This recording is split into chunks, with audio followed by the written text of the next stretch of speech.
Falando agora sobre IA, né, quando a gente está falando de IA também, é outro mundo gigantesco de possibilidades. A gente pode aplicar IA através de autoatendimento, perguntas específicas dentro de um contexto que ela saiba nos responder, né.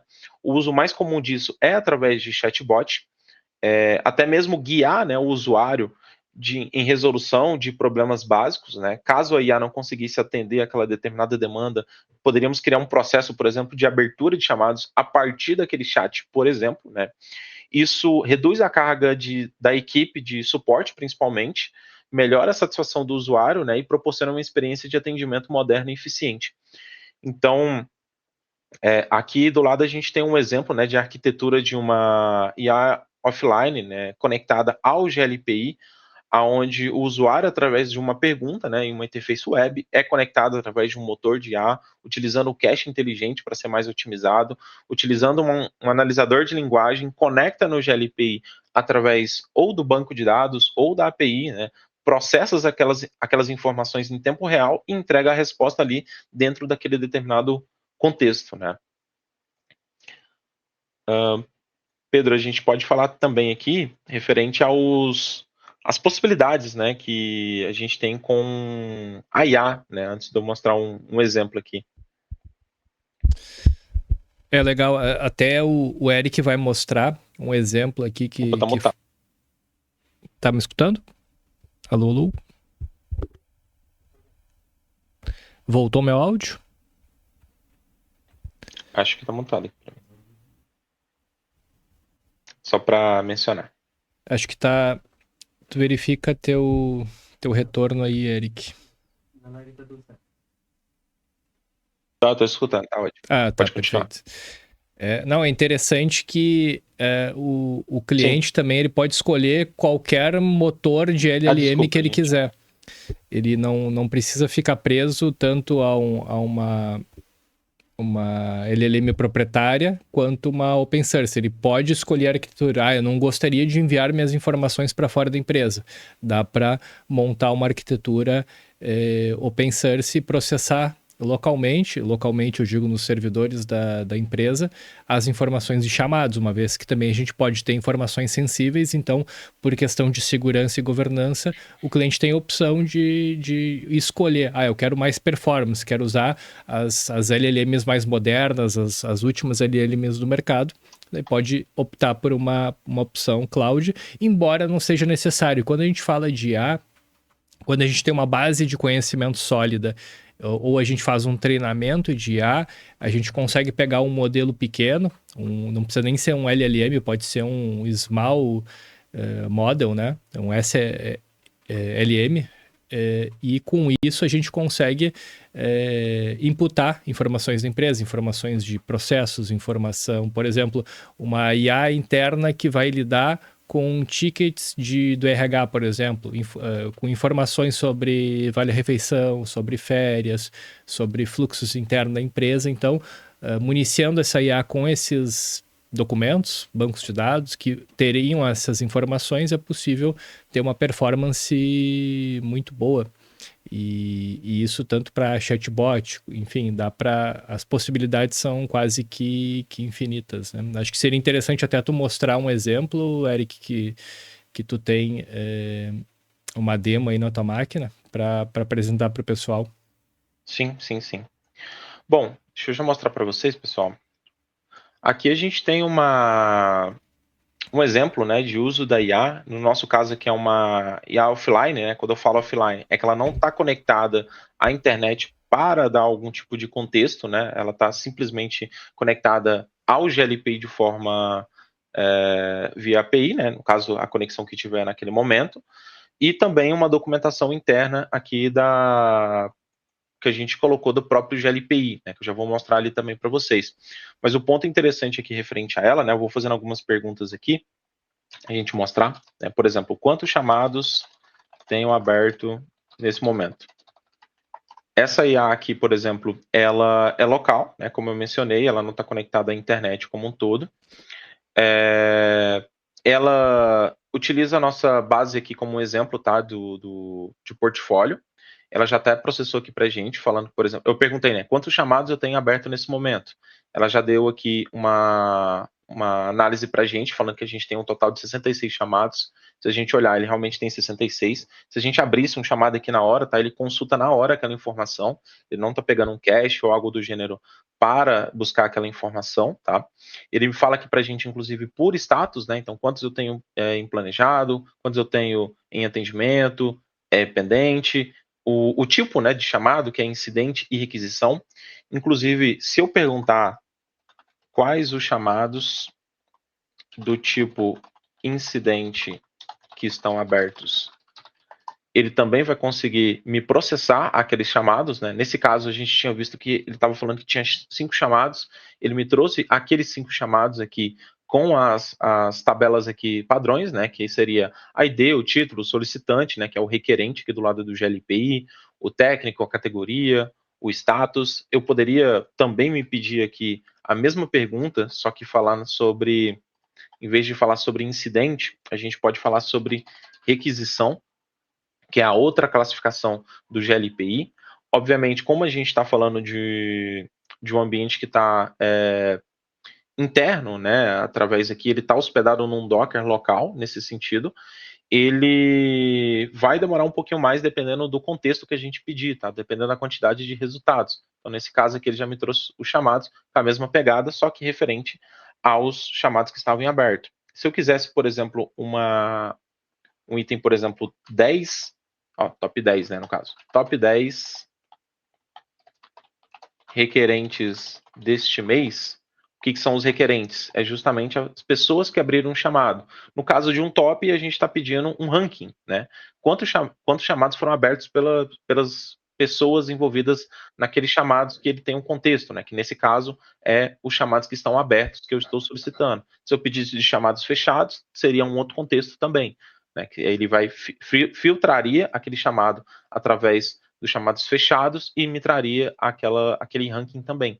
Nesse caso aqui, eu estou pedindo ele deste mês. Se eu quisesse pedir do mês passado, né, ele também vai me trazer. Posso pegar a mesma pergunta e falar do mês passado. Eu estou repetindo aqui. Ele vai fazer o mesmo conceito, buscar dentro do GLPI, fazendo aquele determinado filtro, né? Seria a mesma ação de eu vir aqui do GLPI, criar a regrinha, fazer o filtro de quando foi aberto aquele chamado e trazer aquela informação para a gente, né? Só que em vez de eu ir lá dentro do GLPI e fazer todo esse filtro, ele já me trouxe os dados aqui, né? Ele vai listar aqui o top 10, que foi o que eu solicitei. Se eu quisesse um top 50, top 5, top 3, ele só me traria aqueles resultados também, tá? Uma outra pergunta legal aqui para a gente fazer seria a evolução por mês de chamados, né? Se eu pedir simplesmente a evolução por mês, ele vai me dar ali uma escadinha, né, referente a isso. Claro, aqui ele não está para criar um gráfico, mas claro, pode ser desenvolvido para ele sim conseguir fazer isso também. Mas no geral, o que a gente espera aqui? Que ele traga para a gente justamente a evolução de quantos chamados teve deste ano, por exemplo, né? Ou desde o início da base nesse caso. Esperar ele processar aqui. Um ponto interessante, enquanto ele está processando, é que no ato da criação dessa IA aqui nesse caso, né, ele trouxe aqui para a gente a evolução. A gente fez de uma forma para que ele pegasse toda a documentação da API, que é do próprio GLPI, né? Nesse caso, a gente está utilizando um GLPI interno nosso, chamado Portfólio. Todos os GLPIs, né, ele tem uma URL padrão aqui, que é a /apirest.php. Essa API REST, ela tem diversas informações referentes ao uso da API como um todo, né? Então, qual que foi a pegada aqui referente a não essa automação, mas essa IA aqui nesse momento? Quando ele vai subir o seu container ali, para fins de documentação, ele vai acessar a primeira vez a URL que a gente definia através da API REST, pegar aquele conteúdo da documentação e fazer um uso offline dele, né? Vai pegar e fazer um download de toda essa documentação aqui, que é justamente o que ele espera, o que ele consegue fazer, né? Um outro ponto interessante também, deixa eu fazer uma outra pergunta referente a SLA.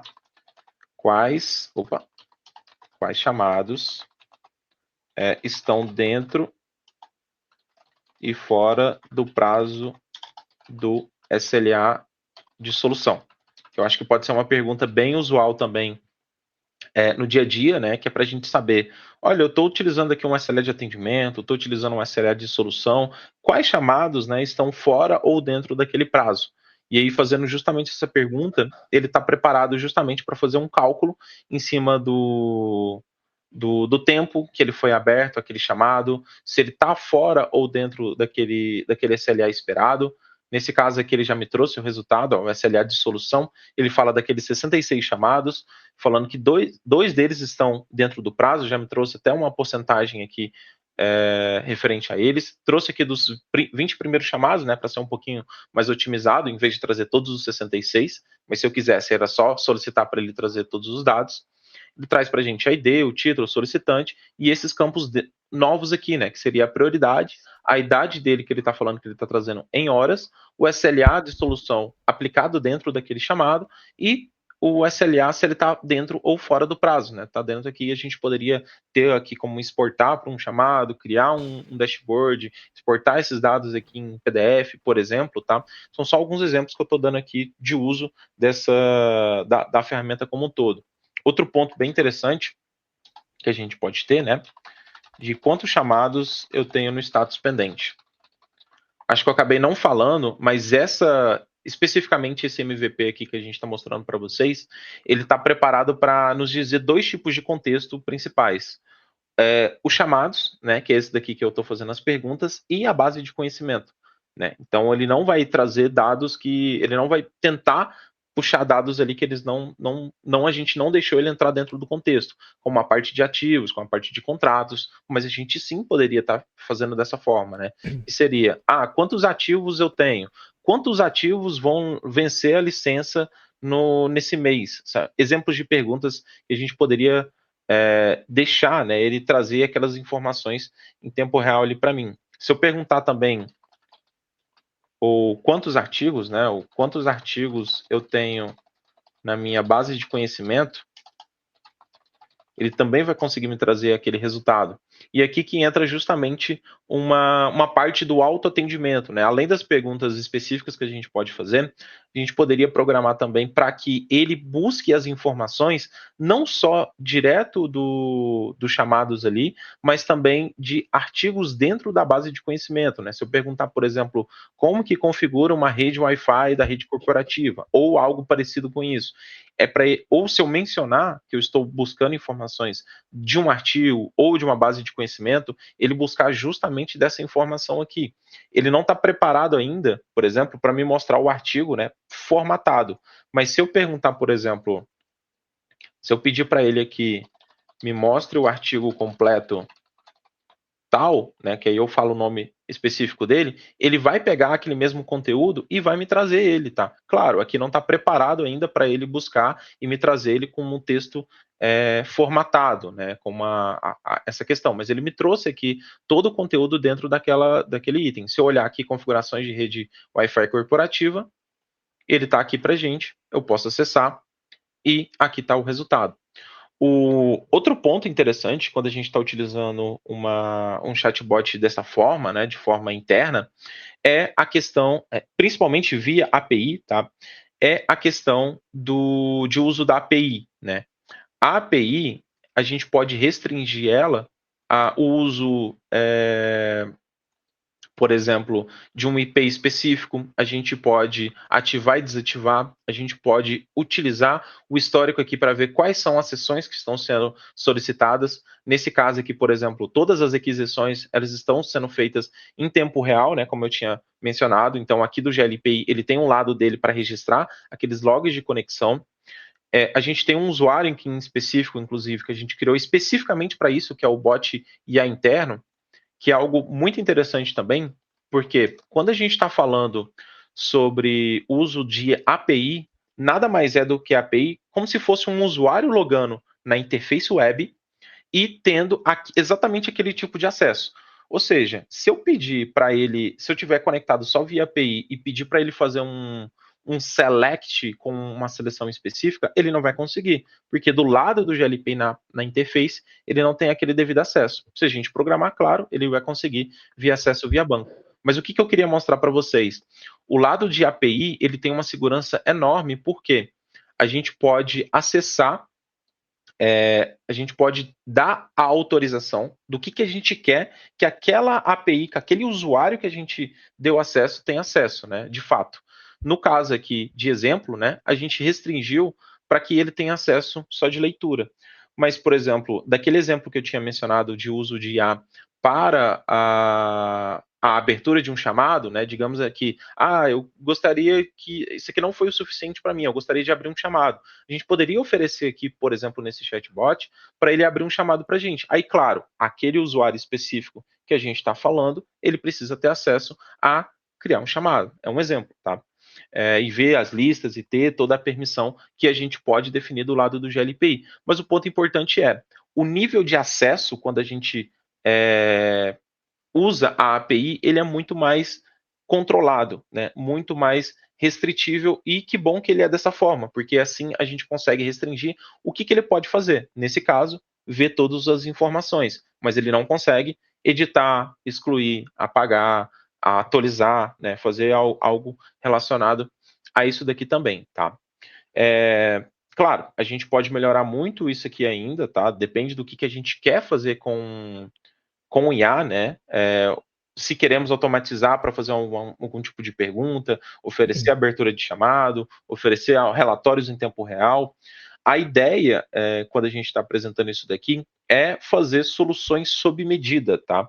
Pois os fluxos, eles são diferentes em cada empresa, né? Então, a empresa X, ela tem uma determinada demanda, que não necessariamente é sobre chamados, às vezes é sobre ativos, e eu quero ter um conceito ali em tempo real para me consultar. Outro é sobre um autoatendimento com IA. Eu quero ter esse chat aqui, dependendo da pergunta, eu quero aplicar. É um exemplo, tá? Do que a gente pode oferecer.